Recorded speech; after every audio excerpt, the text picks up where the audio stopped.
All right, guys, I think we're going to get started. So welcome to the Young Americans for Freedom panel on ideological diversity at UW-Madison. I see a lot of familiar faces, but for those of you who don't know me, my name is Courtney Graves, and I'm the chairwoman of YAF here.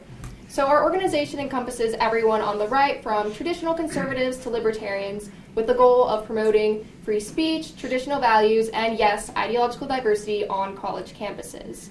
The goal of tonight is not to come away with a single answer, but rather to discuss practical steps that we as students, administrators, faculty, and legislatures can take away to strengthen ideological diversity at UW-Madison.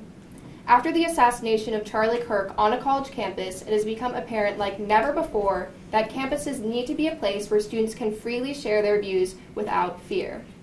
Our panelists today come from many different backgrounds, have vastly different views, and unique solutions to increasing ideological diversity. So to begin, I would just like each of our panelists to give a brief introductions of themselves, and we'll start with Professor Klingel. Start. Hi, I'm Cecilia Klingel. I'm a professor at the UW Law School, and I'm also director of the Center for the Study of Liberal Democracy. Hi, I'm Alex Stock. I'm an associate professor of political science and the director of the Tommy G. Thompson Center on Public Leadership. I'm Dan Downs. I've been retired for 10 years, so this is sort of like the song about good old times or something being better.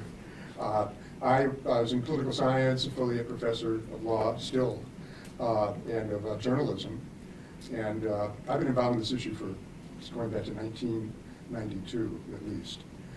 So glad to be here. I'm State Representative Dave Murphy, and I represent a district that's in the Fox Valley around the Appleton area. I've been in the legislature going on 14 years now, and the last 12 of that I've been the chairman of the Assembly Committee on Colleges and Universities. And today I got the opportunity to testify before the Senate committee on the UW free speech bill. And so that got me kind of rolling here for this thing today. So thank you. One other thing, Lauren Edwards, who used to be a member of your group, and I think an officer, was an intern in my office, and yeah, so that's been a great chance to get to know YAF a little bit more. So I should add quickly, I used to be the faculty advisor for. There you go. Yeah, back in the day. Anyway, thanks. Glad to be here. Right. Good evening, everyone, and welcome. My name is Anand. I'm a professor of economics at UW-Madison, where I hold the Mary Sue and Mike Shannon Distinguished Chair. I'm also the director of the Center for Research on the Wisconsin Economy. All right, thank you, everyone. So our first question tonight is, how would you define ideological diversity as it pertains to higher education, and why is this important to the academic mission of UW-Madison? And again, we'll start with Professor Klingel. The University of Wisconsin talks a lot about the importance of sifting and winnowing in order to discern the truth. And I think the goal of higher education is to try to find what is true and to promote the common good. And in order to do that, we need people to bring lots of different ideas and experiences to the table and share them with one another so that we can sift and winnow appropriately. And to do that, we need not just stereotypes of positions or ideas or partisanship, but real people with a real diversity of life experiences. I love that when you were introducing YAF, you talked about diversity within your group, right? Recognizing that there aren't just liberals and conservatives or Republicans and Democrats, right? That within each of the categories we might pick, there are people with a lot of different ideas. And those of us on the panel tonight, right, we share some things in common, but many of us would disagree deeply on many issues of importance to us and to those of you in the room too. And I think that in order for the university to serve its primary function and mission, the idea of ideological diversity is encouraging people to bring those ideas and to openly share them with one another. Yeah, I'll start sort of with the definition side, which I think is actually in some ways pretty straightforward.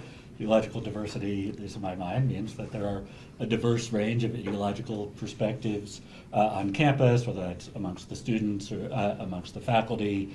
And, you know, I think at a minimum, including substantial representation on the right and left, but not ending there. And, you know, I think it's important for a lot of the reasons Professor Klingel already talked about. I think it affects our teaching, and you need, as you know, future leaders and everything else here, to understand different views, understand your own views more deeply, and understand the views of others.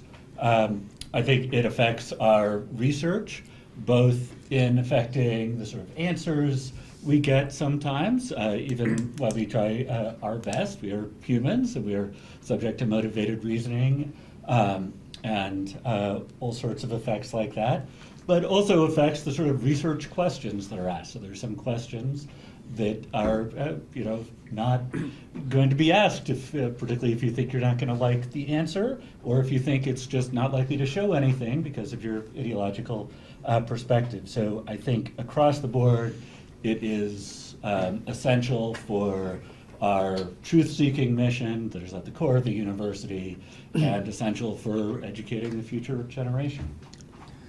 Yeah, that's absolutely true. Let me start there by saying I think there's a difference between ideological diversity and intellectual diversity. Ideology pertains to a certain kind of political orientation or a deeper, broader philosophical orientation. And that's important because when we pursue the truth and do our research and teaching, we have a kind of point of view we start with. You don't want to just sort of start on a blank sheet. We all have our thoughts about things, our presumptions. But then we want to pursue to see whether they're valid or not. We want to pursue them. And that really is what an education is about. One could be ideologically committed and still be intellectually tolerant of diversity. I'll give you a quick story. I was on a panel in Washington back in 2006. Anyone here recall or know the name David Horowitz? It's probably a generational thing, but he was a conservative activist. He was part of, he wrote an advertisement or advertisement, if you're from Canada like I am, so advertisement, that critiqued racial reparations being paid across the board. And it led to this huge dispute on campus. And so David developed, and by the way, there's a real history of that right here, which I don't have time to get into. And David held a meeting in Washington, and I was on one of the panels. He had developed a thing called the Student Bill of Rights, that you could join the group and encourage lawsuits when your rights as a student were violated, et cetera. And I was on a panel with guys who had been involved in this for several years. One was a professor from Harvard. He was in the law school, and he taught civil rights and civil liberties. And he had taught that for a long time. And then the students decided, especially the minority students in the class, that they didn't want him in there anymore because of his background and his race. And they found someone else. Well, he was on the panel, and he said when he went to Harvard, I don't know the exact date, but when he went there, no one in the law school knew anybody's politics because they were irrelevant to what they were doing. They didn't even bother, you know, here's a dinner conversation, let's get into the rumor mill here, let's gossip. And they didn't even gossip about anybody's politics because he said it was irrelevant. And slowly that changed. I mean, a lot of what we're talking about here has taken place over several decades. And I happen to have been at school, at some of the schools, where this issue was born and developed. And at some point, it's like, the colors of a rainbow. When does red turn to orange? We know that it does, but you can't pinpoint it. And it's sort of slowly over time, repression of ideas became more prominent, especially coming from the left. And that is something new in the history of censorship. Up until the 1960s, the vast majority of censorship came from the right. It was based on morals legislation. It was based on morality and order. There were some exceptions, but that's, this is my really brief take on it. But then starting in the 60s, for a variety of reasons I don't have time to get into, we started getting censorship from inside the university in the name of progressive causes. It's called progressive censorship. And what slowly happened was that there was a separation between liberals and what I call post-liberals, progressive liberals. Progressivism, used to be in favor of free speech.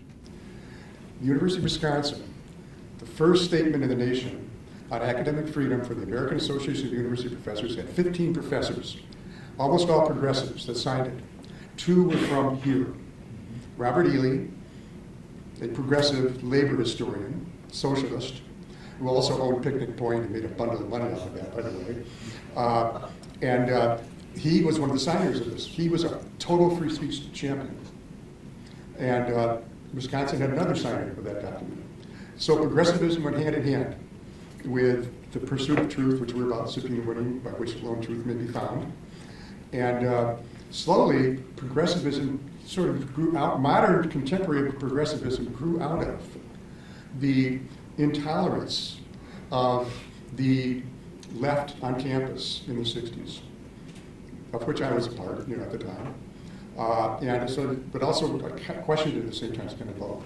So that was the beginning of a new kind of university, one that was seen as an agent of social change, but in terms of politics.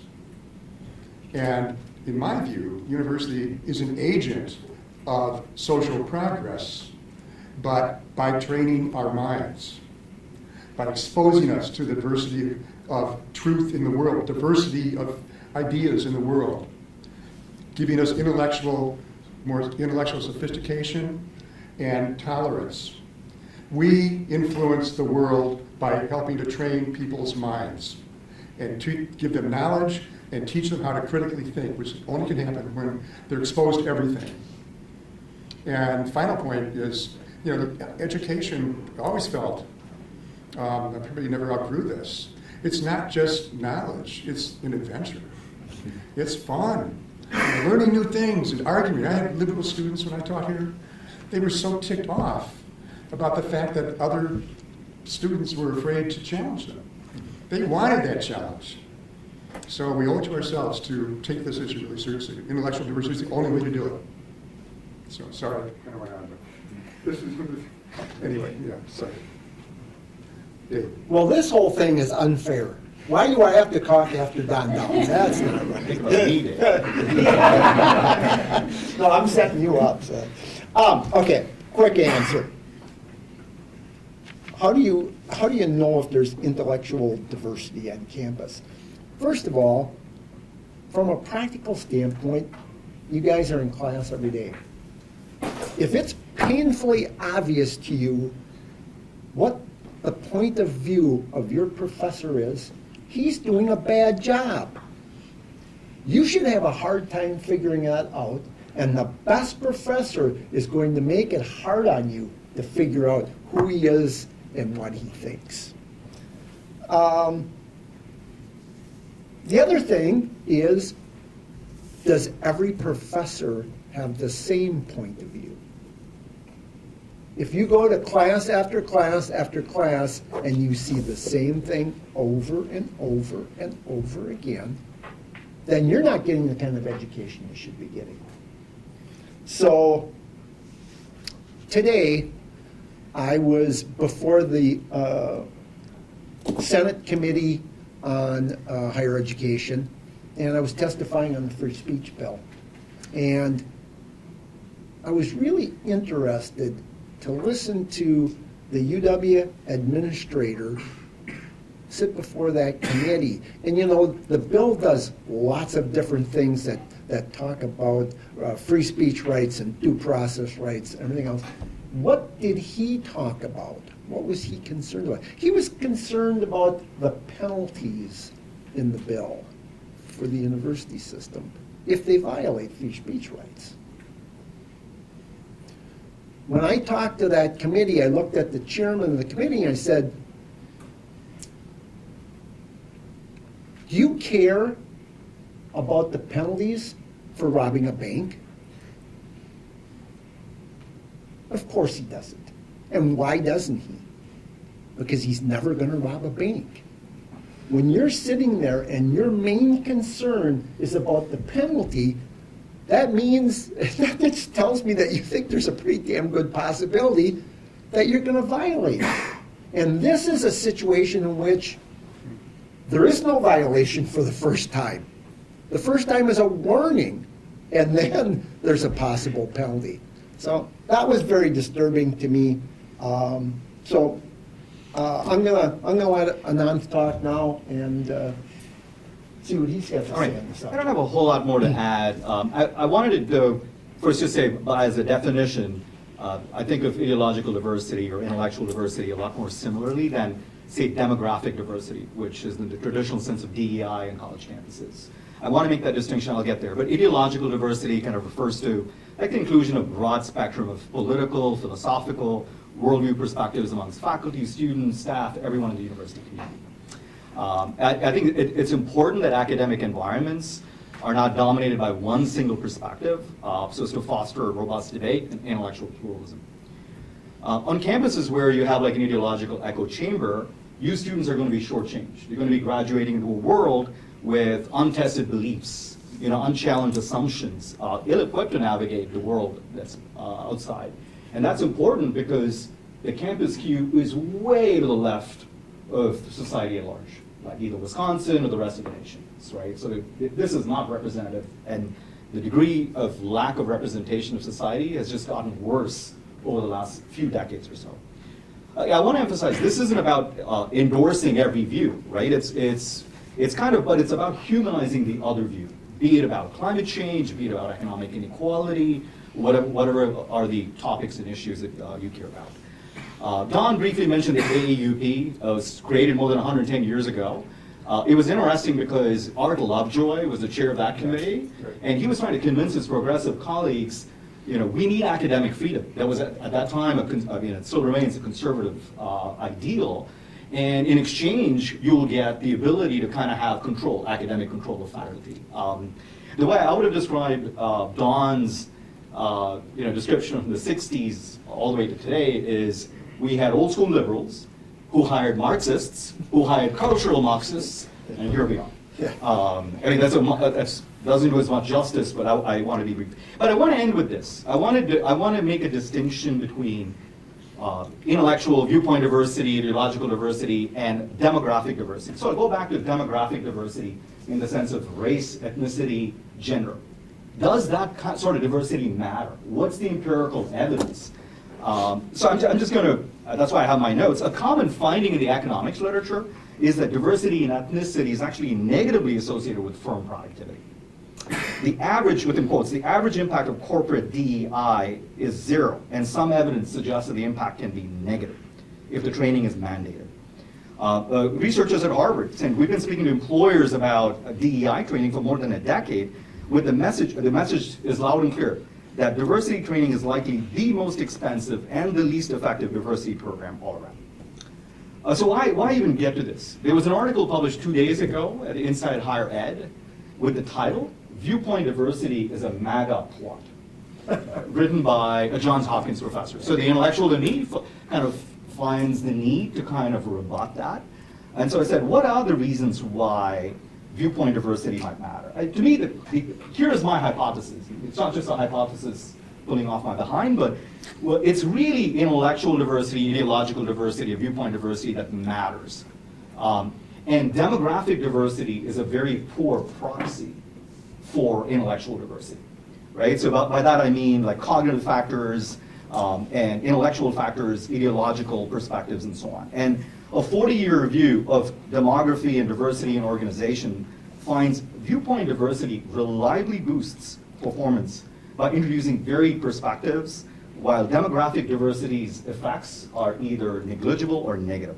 In top management teams, functional viewpoint diversity, it's like varied expertise, ideologies, leads to better firm performance with stronger evidence than demographic traits. And so I'll just close by saying, even this kind of homogeneity in many ways can actually hurt not just firms, academic environments, and it's high time, it's well past time that we moved away from traditional demographic diversity obsessions to more intellectual diversity and viewpoint diversity. Now, could you say anything about geographic diversity? How does that fit into this? Should we just punt on this and go back, because we're in question one? Right. Courtney is just waiting. That's all right. It's a nice way of saying, I don't know the answer. Good job. All right, and then Ananth and Professor Downs already touched on this a little bit, but based on your observations, how would you describe the state of ideological diversity on our campus? And more importantly, how do you think it got to where it is? And this question is delegated to Ananth and Representative Murphy. So today in the testimony in the committee, it came up, one of the statistics that's cited was 99 point something % of the professors have donated to Democratic candidates. It's 99.1. 99.1. Sorry, this is my, All right, my go word, ahead. to your citing. 99.1% of the dollars donated by Dollars faculty. donated, okay, all right, who- all right. Yeah, whether That's, Democrats or that's a Democrats. bit different, similar, but Yeah, and even a lot of the majority of the rest actually isn't to Republicans, only about 0.4%. Let's move on. the, the, Yeah. the 0.9 is probably going to socialist or Marxist candidates, maybe. Yeah. Yeah, so I mean, the numbers do speak for themselves. And it's hard for me because I am trying to figure out how do we as a legislature try to get more intellectual diversity into the campus without coming across as being heavy-handed and saying, okay, the government's going to come down and force this. So, you know, how do you go about doing that? You know, there was a situation came up in the law school where there was a professor, Adler, I believe was his name, that was up for a position, and you know he was not hired, although he had tremendous credentials, and we had just lost Ryan Owens as a conservative faculty member, and so you know you would like to be able to replace that same kind of person with somebody else that could give that same point of view, but it doesn't happen. And say, okay, what is wrong with the process that makes that unable to come about? And so I asked that question. I would really love to know exactly how that took place, but that's what happened. Yeah, so I'd say based on available data, ideological diversity at UW appears quite limited. I mean, there are national surveys. There are 3 different ways to get at this. So one is national surveys. There was one done by Carnegie, I think it was in the 60s and 80s, which suggested across campuses about a quarter of college professors were conservative. It remained pretty steady. There's a follow-up study by UCLA, so neither Carnegie nor UCLA are particularly right of center. And it suggested there was a fair bit of stability in the fraction of the academy that was conservative. And then it fell in the last couple of decades or so. So that's my read of the evidence. My read of the evidence is that's consistent with what's going on at UW-Madison. You could also look at political affiliations. You could also look at data on FEC data, which was already alluded to. One major indicator of the problem is the overwhelming ideological skew of faculty and administrators. If you look at administrators, they tend to skew even more to the left of faculty, if you can even imagine that and believe that. Is it more than 99.1? So I don't know the FEC data, but so historical data shows that about 62% of professors identified as left-leaning, compared to 25% of the general population. But I think you get the gist. I wanted to say something quickly about curricular. I just want to say 2 things about how this affects the curriculum for undergraduate students, right? So one is, so take the ethnic studies requirement. There's a bit of debate going on. We take it as granted that the ethnic studies requirement is important, it's productive. It came about in the 80s at UW-Madison just because of some kind of protest associated with a racist incident. But this was part of a bigger push for like multicultural education, influenced by the civil rights movements and critical race theory. And so you had like courses at UW-Madison titled Code and Power, right, which examines power dynamics in technology through a DEI lens. I believe this is in the CETA school. This shift represents a move away from liberal arts, the traditional liberal arts, towards mandatory identity-focused curriculum, which oftentimes can harm the undergraduate education. The other is about embedding DEI into every aspect of what we do, but that's something you guys probably know what that is about, so in the interest of time, I'll pump that. All right. And then the number of openly conservative professors at UW-Madison has experienced a noticeable drop in the past decade or so. UW lost both Ryan Owens and Richard Abermanko last year. Over your time in Madison, how have you observed changes in the academic climate regarding the inclusion of conservative viewpoints or other diverse perspectives? And this question is delegated to Professor Talk and Professor Downs. Yeah. Yes. I think the short answer is yes. Both internally, I think at department when I started, I don't so to know everybody's politics, but there were maybe half a dozen people on the right. I think you realize I was on the right for the first time. Well, your office was to the left of mine. I know. Yeah. How did you perceive me? Yeah. Yeah, I mean, as being on the right, it took me a little bit to figure out. Yeah, I mean, one quick thing. A little bit that, yeah. There are those who are seen as open and sympathetic to the right. Yeah. And I would say many more classic liberals, and those who are right. Mhm. Right. So Yes. I feel Yeah, I think we had a half dozen actually, right? And that makes Yeah. a big difference. Yes, Go ahead. it did. And then They're gone. Yeah, they're gone. Like Professor Downs retired, and for a period there were three of us. And there's also, and I think these are not totally unconnected, when this stuff started mattering more for campus stuff. Like as the DEI push happened, Yes. we started voting on things about affirmative action. We started discussing these things, Right. and so it became more apparent to we started having are your pronouns and your signature and on your Zoom handle and so on. So I'm glad I retired when I did. Yeah. So I think it also became more visible, and I think those things are not independent. And so for a while there were three of us, and then two of those left, as this question points to. And there was sort of just me, and I think that also felt somewhat isolating. I think there's still people who are. So there's a range of degrees of sympathy, but I think that also dwindled, but hasn't totally disappeared. And so I think it went down. I think also by the numbers, well, thank Representative Murphy for citing my own work there, because I wanted to look at it here. Wisconsin doesn't have voter registration, so party registrations, voter registration, but not party I only quote super registration. smart people, so. What's that? Well, then I don't know how you ended up quoting me, but so the FEC data is a good thing to look at, and you put into, I think, the sort of headline number there. I had also had that I think this matters what field we're in some, probably ideological diversity probably matters less for condensed matter physics or something, but it matters more the social sciences But and humanities. a friend of mine, a colleague of mine on the Academic Freedom Alliance, Anna Krylov, she's a world-renowned chemist at USC. She wrote a definitive article, you might have heard about it, with a co-author about how this kind of thing has crept into the hard sciences. And she's from Russia.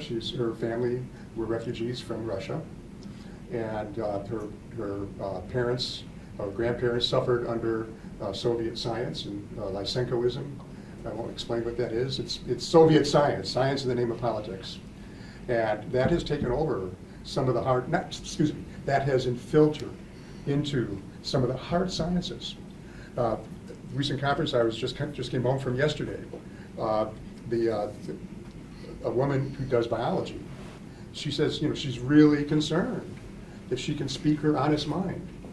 Intellectual honesty is really key, because if you shade your truth, then you're basically committing, I consider it a form of intellectual fraud. if you filter or say something that's not going to get you in as much trouble, but it's maybe partially what you wanted to say.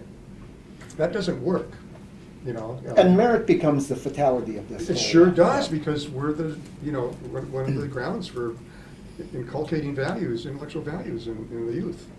So, yeah, it has even the hard sciences. And Yeah, there's a fight yeah. going on there.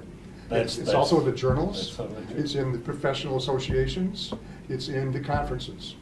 And it's a question of degree. You gotta take each case on its own merits.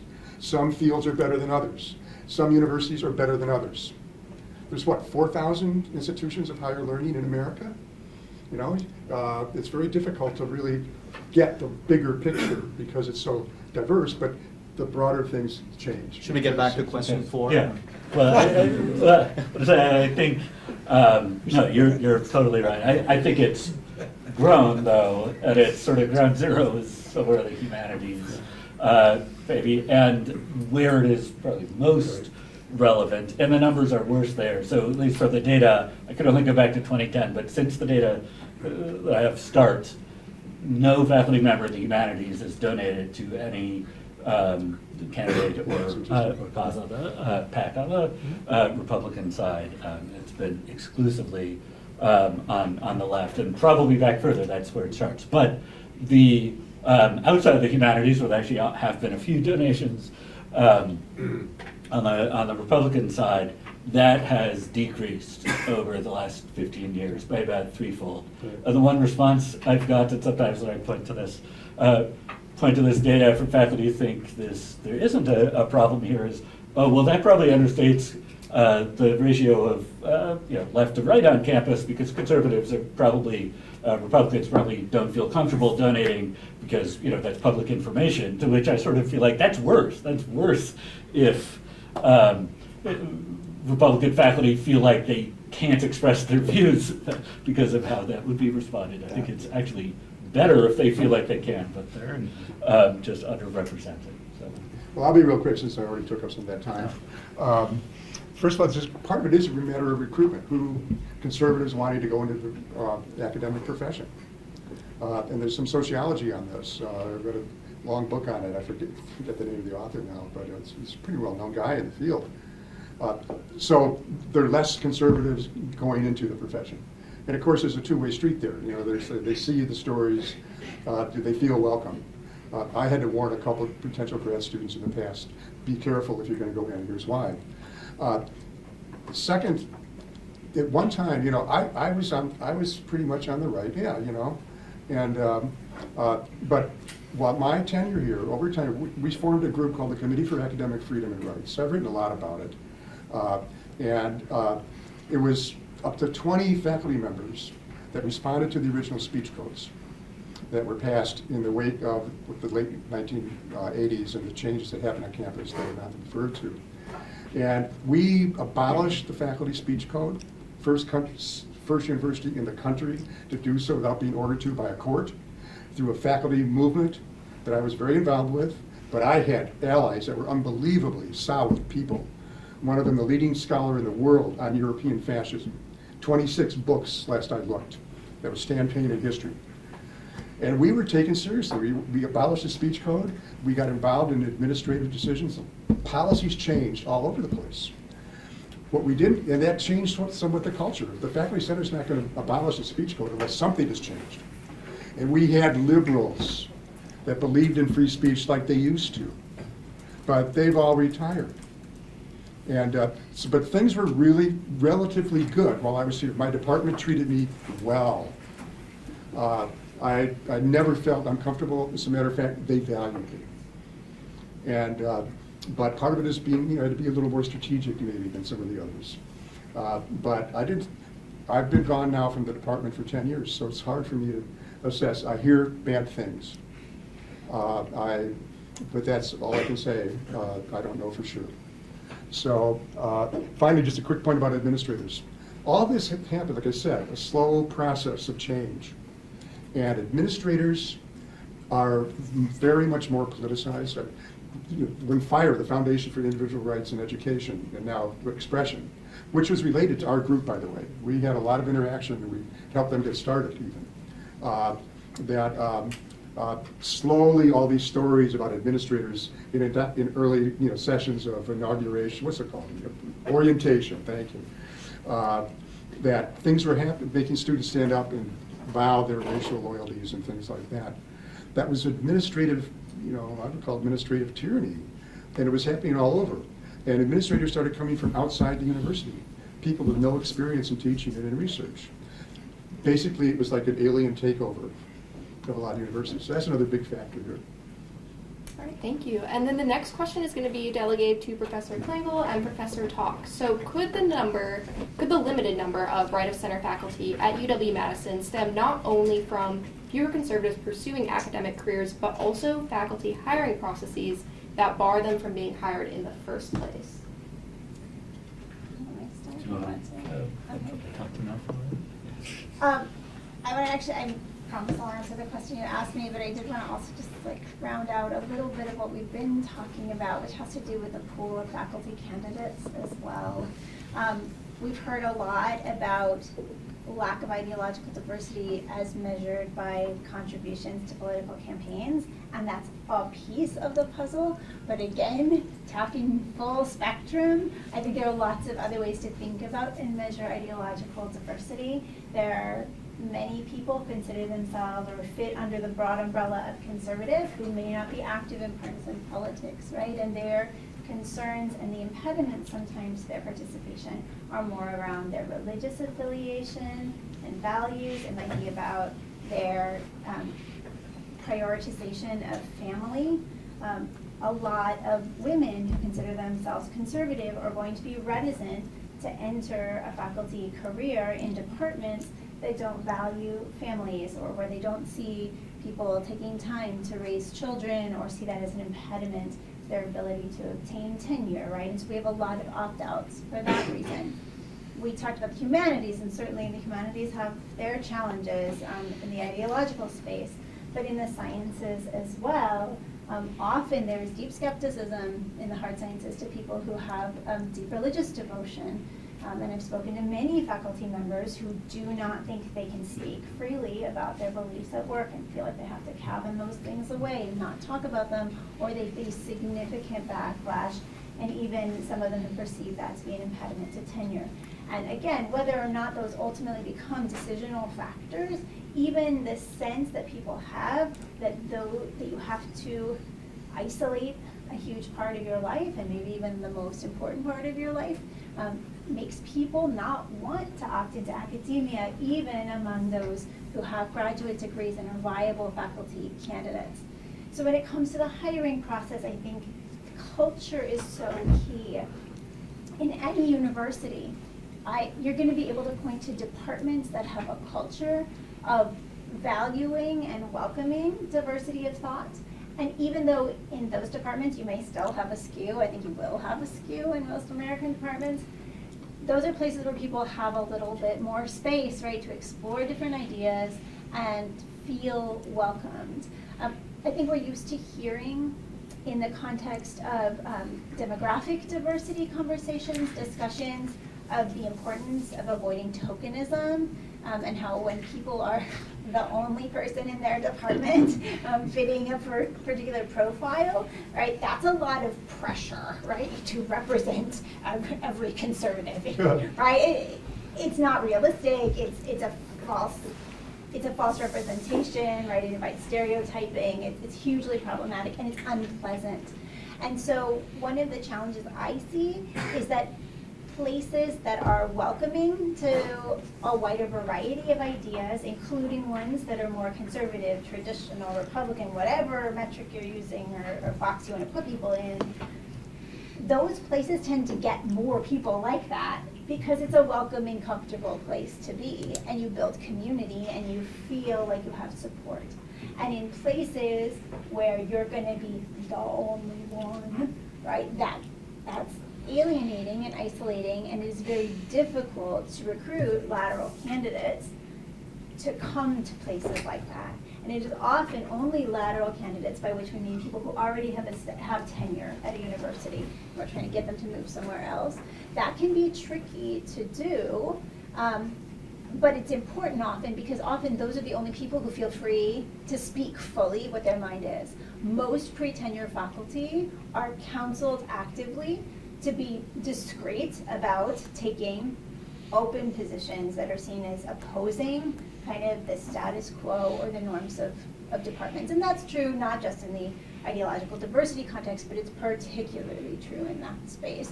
And so I'm thinking right now of a whole handful of untenured faculty who are conservative but don't show up on people's lists of conservative faculty because they don't feel comfortable being openly conservative because they don't know. Now, it may be that there would be no problem if they were, but there are certainly examples of problems, and so that deters people from wanting to speak openly. And I would say that that problem actually is even magnified at the academic staff level. Increasingly in universities, tenured faculty are the minority, and it's lecturers and other people without tenure protections who are teaching most of the courses. I'm sure many of you have classes from people who aren't tenure track faculty members. That's normal. Those individuals are on contracts, and they're usually short-term contracts. And I can think of even more of those people I know who refuse to openly state their positions because they're afraid they won't get renewed.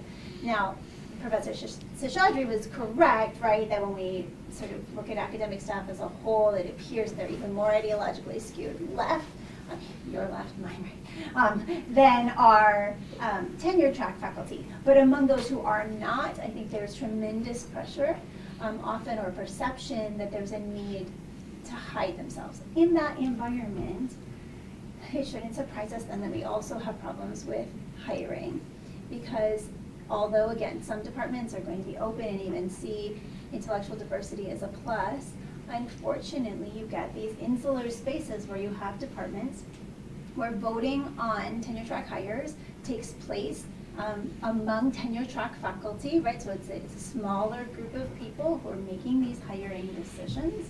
And often departments are small, right? So you just don't have that many people to begin with. This isn't always true, but often it is the case, especially in the humanities. And so in these spaces, you can get kind of locked in for long periods of time to situations where people may not even, I don't even think they have ill will necessarily, but when they screen for articles they think are valuable, books they think are valuable, questions they think are important for the common good, they don't see value in things that don't align with their predispositions, and that's a natural human cognitive tendency. How do you fix it? That's a harder question. Maybe I should leave that one for Alex. Well, I don't know I'm gonna answer that, but I think the short answer to the original question here, I think is yes. I think that not only is important here, it's not just that there is a difference in whether conservative faculty go into academia. There is a feedback there that if you perceive that you might be discriminated against if you go into academia, you're going to be a lot less likely to try to go into it. And I think often that perception is correct. That potentially matters even if it's not correct, but I think it at least sometimes is correct. And then that there are both direct and indirect ways in which this could be a barrier. Direct way meaning that the faculty will directly not want to, be less likely to hire you or totally unwilling to hire you based on your views. There are some faculty here who've openly said that either in private or on social media even, and usually they say the bar is somewhere beyond just being on the right, but that there's if you're too far right, support Donald Trump, that would that we shouldn't hire people like that. Literally say that. No, I don't think that's most faculty who would say that. But also, even if you start with just 10 or 20% of the faculty against you at the start, it is pretty hard to get hired if you start with only being able to appeal to 80% of the people.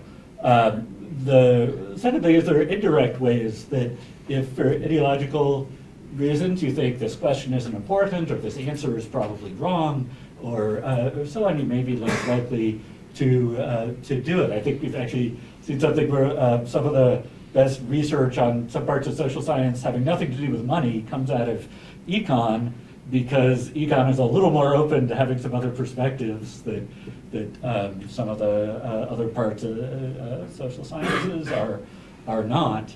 And you wouldn't get hired in those departments, not directly because they don't like your ideology, but because they say, oh yeah, we've already ruled out this answer. So it must be wrong. So I think all of those matter, and they feed back on each other.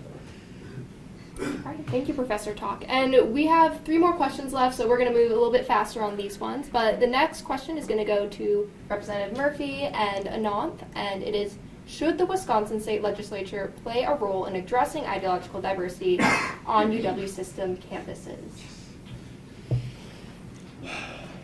We're trying. We've brought a free speech bill that I think, plays into this and is important.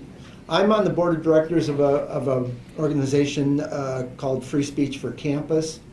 Don's also on there, Ananth, Ray, and Tim over here are also on the board. And we just really take those First Amendment rights that we have very seriously. So we're pushing on that. I'm going to go back a little bit and talk a little bit about the Professor Adler situation, because he's a highly regarded conservative legal scholar, and he was up for a position at the law school here, and he didn't get that position because the faculty of the law school voted against him.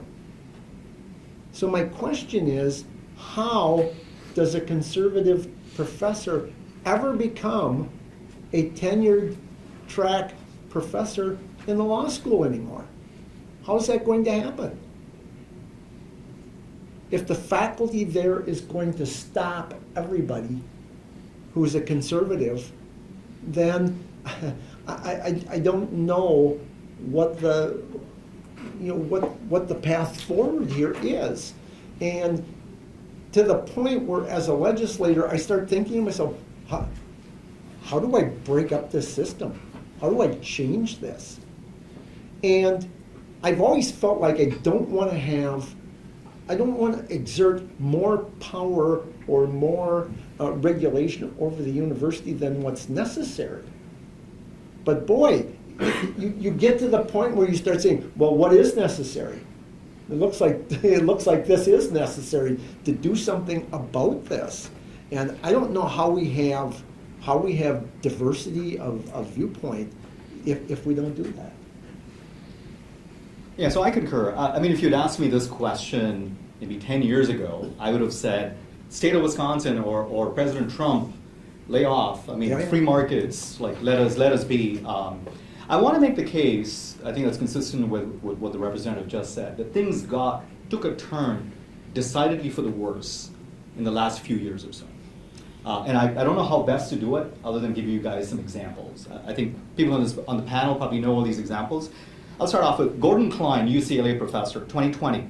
He was suspended and placed under police protection after refusing to grade African American students more leniently following George Floyd's death.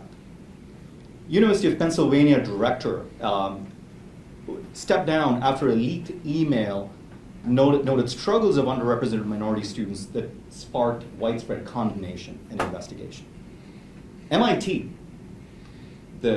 perhaps when you think of the most meritocratic place in America, MIT comes to mind. Dorian Abbott, a professor of geoscience at the University of Chicago, he was canceled when he was scheduled to give a prestigious lecture at the university at MIT on climate science after a backlash over his opposition to DEI policies in admissions and faculty hiring. Okay. Eventually, MIT relented, but critics argued that this threatened scientific communication and free expression. Georgetown Law School, Ilya Shapiro, it's a pretty well-known case. He made, by his own admission, an inartful tweet when President Biden basically said, I'm going to nominate a black woman to the US Supreme Court. And he was subject to investigation for about 4 months, and then eventually resigned. There were other professors. So there's another professor at Georgetown. She says, and I quote, "Look at this chorus of entitled white," this is on Justice Kavanaugh's confirmation process. So she says, and I quote, "Look at this chorus of entitled white men justifying a serial rapist's arrogated entitlement. All of them deserve miserable deaths while feminists laugh as they take their last gasps. Bonus, we castrate their corpses and feed them to swine." So when she advocated for mass murder and castration based on race, Georgetown did not bother to kind of basically start an investigation. But I want to take a couple of minutes, sorry Courtney, where I think where things took a turn, most egregious turn, was faculty hiring. So piggybacking what the representative just said. So math. Ohio State Dean of Natural and Mathematical Sciences made the mistake of basically in a Zoom call telling her faculty search committee, within quotes, diversity of candidates has to be as high a priority as scholarship. And if the slate of candidates you bring forward are not diverse, I will simply ask you to keep searching. Okay, so this is the math. UC Berkeley Law Dean says, and I quote, "I'll give you an example from our law school, but if I'm ever deposed, I'm going to deny I said this to you. When we do faculty hiring, we're quite conscious that diversity is important to us. And we say diversity is important, it's fine to say that, but I'm very careful when we have a faculty appointments committee meeting, anytime it says, we should really prefer this candidate or that candidate because this person would have diversity, don't say that. You can think it, you can vote it, but our discussions are privileged, so don't ever articulate that that's what you're doing." Okay, so I'm no lawyer, but under Title VII and likely the Constitution, using diversity, especially demographic diversity of that sort, or any, could be problematic. In most circumstances, it would be difficult to prove that diversity was used to do more than break ties. And the fact that these cases are rarely litigated, and it suggests to me that possibly some unlawful behavior flies under the radar. The question is not whether affirmative action is legal in university hiring. It is whether or not it is legal for university committees, hiring committees, to treat membership in an underrepresented class as a tiebreaker or then such. The Targeted Opportunity Program at University of Wisconsin-Madison is something we got rid of. So this was specifically geared towards areas that could have enhanced, potentially, viewpoint diversity or ideological diversity. My best guess is, if you were a white male, you had no chance of being hired in terms of the way it was executed, the way it was rolled out. So this was a policy that we got rid of. And so, yeah, a few years ago, I would have said no, but I understand why Trump is hitting us over the head with a hammer, or why the good representative might want to mandate what might go on college campuses. Thank you. I want to focus more on solutions now that we're on their campuses. These are independent divisions that have their own budgets, curriculum, and sometimes even tenure tracks. Is this an effective model, and could this ever be implemented at UW? And this question goes to Professor Klingel and Anand. So, these civics institutes are happening across the country, primarily in red states, where legislatures are generously funding, effectively, like think of a new school or a new college on campuses. And they have a lot of strengths, including, most importantly, that they have the power to hire their own faculty. So you can have a vision for civics education, and all of them are a tiny bit different from one another in terms of where their focus lies. They tend to focus on both American history, on general just like knowledge of American government, some civil discourse, how to talk to one another charitably but honestly in a diverse culture. And then they often, not always, but often include also some of the sort of traditional Western thought or great books curriculum that we've seen erode from the, particularly like sort of the LNS humanities curriculum over the years. I was a proud grad of LNS and effectively majored, a triple major that was effectively medieval history. you can't learn here on this campus what I was able to learn at that time, partly because of changes in specific people, but also just the breadth of course offerings just aren't available anymore. So these schools are interdisciplinary, which is really fun. They bring in people from classics and philosophy and history and English and communications and poli-sci and all of these different areas. To provide students with a really rich and robust education that provides a different lens and a different viewpoint. The challenge, of course, is that the schools themselves are isolated, like they're set apart. In some cases, they're actually geographically apart even from the main campuses. And so there tends to be suspicion and resentment from a lot of the traditional departments, a sense that this is, a pure matter of partisan politics at a particular moment of time. And so there's a real question of is this model sustainable? Ideally, those schools would end up incorporated and integrated fully into campuses. But right now, that's not the case. And so I think that there's a real tension there. There's also a legit question, and I think the representative fairly said it, right? We don't always want legislatures mandating what campuses are doing, right? Academic freedom requires universities to get to sort of self-determine to some degree. And so there is a worry that it sets a precedent that could be used in all kinds of ways that might be really problematic if what's being imposed is something that you don't support educationally. I think the best value of the civics institutes at this moment is probably that they're producing, they're training graduate students who are going to go on the academic job market prepared and capable to teach.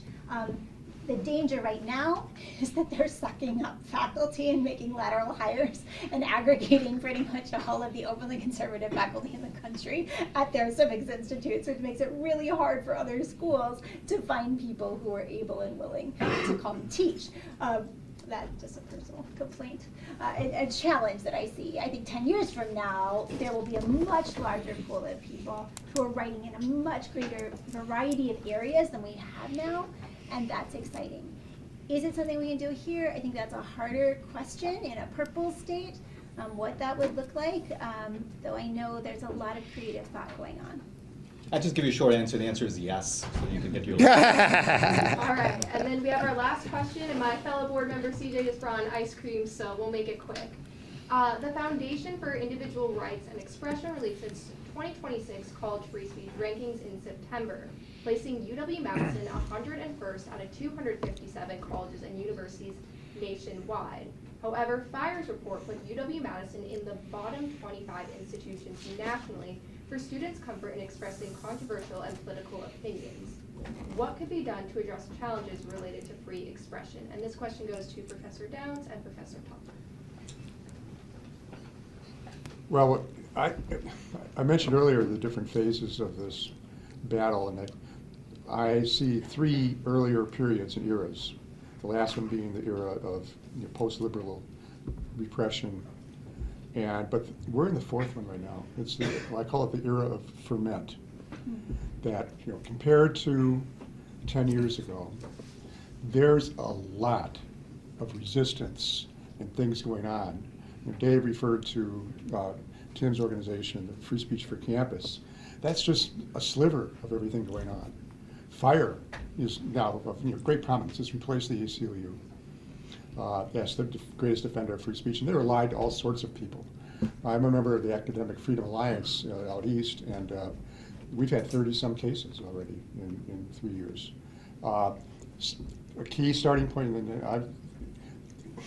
Alan Bloom said the greatest tyranny in his 1987 book, The Closing of the American Mind, I think it was called, that the greatest tyranny isn't that which outright says you can't say this, but one in which it makes certain thoughts unthinkable because they don't even occur to you.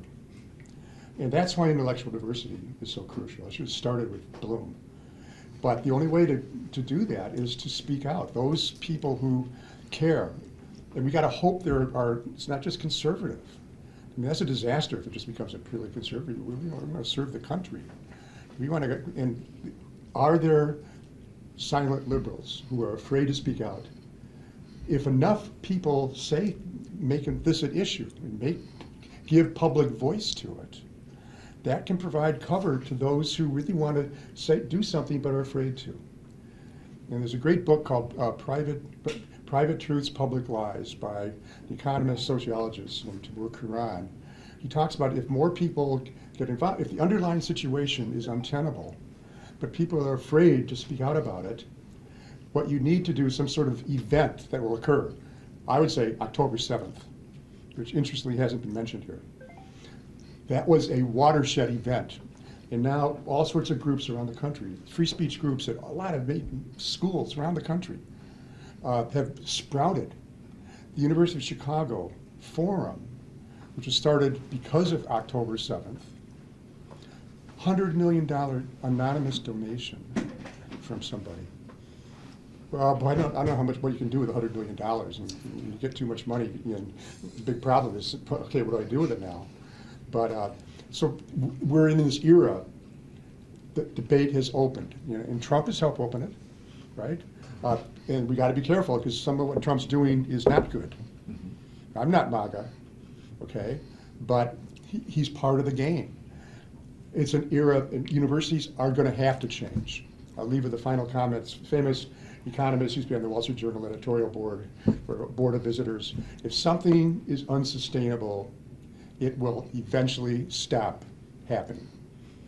And we're sort of in that situation, but only if we stick our necks out and make it an issue and aren't afraid to take the risk in doing so. There's a lot of people out there that want to join, but they're afraid. Just add, and I agree with all of that. I think part of both the particular ranking on students not feeling comfortable and where UW-Madison ranked overall is not sort of formal things, but is sort of about the climate. Now, I do think there's a starting point with the formal things that while we, legally have some free speech rules, there's a lot of ways those are sometimes not followed in full, or a lot of faculty, for example, I think that it was that with a protest that the chancellor had discretion about whether to allow the encampment, and that therefore she should have used that discretion to decide whether or not this event agreed with the university's values and based it on their values. Now, you can't do that, as I think Professor Downs will tell you better than I have. But they thought that was consistent with the First Amendment. But yes, it is certainly not. And similarly, I think that other incident on campus, without naming people, where there was an attempt to exclude a group for its right-leaning views on a particular issue, if it's not for all, and there were some faculty who said, well, okay, we can't legally ban them for that view, but let's find a legal grounds to ban them. Well, again, that's not really how free speech works, or the First Amendment. But I think much of this is a cultural thing, and that's harder to fix. I do think, while it's a small step in some ways, that these civic centers are part of that in some ways having one token conservative professor at every department, if you could get that, which I think you can't anyway, is not sustainable in the long term. Having a sort of critical mass, not necessarily even a majority, but a critical mass concentrated is helpful. And I think that's part of where the civics centers come in, as well as educating people on some of these issues. What we want to do is broaden and reorient the so-called Overton window. And that is, the Overton window is a famous concept from political scientists, that certain things are viewed as you're entitled to think about them and address them. And there are certain taboo subjects that polite society doesn't go after. And that Overton window needs to be broadened and reoriented so intellectual diversity, genuine intellectual diversity, can prevail. And the only way to do that is to make present our perspective about intellectual freedom and diversity. All right, thank you. I would just like to say thank you to all 5 of our panelists. I think this conversation was really insightful. Please stick around for ice cream. We have it in the back.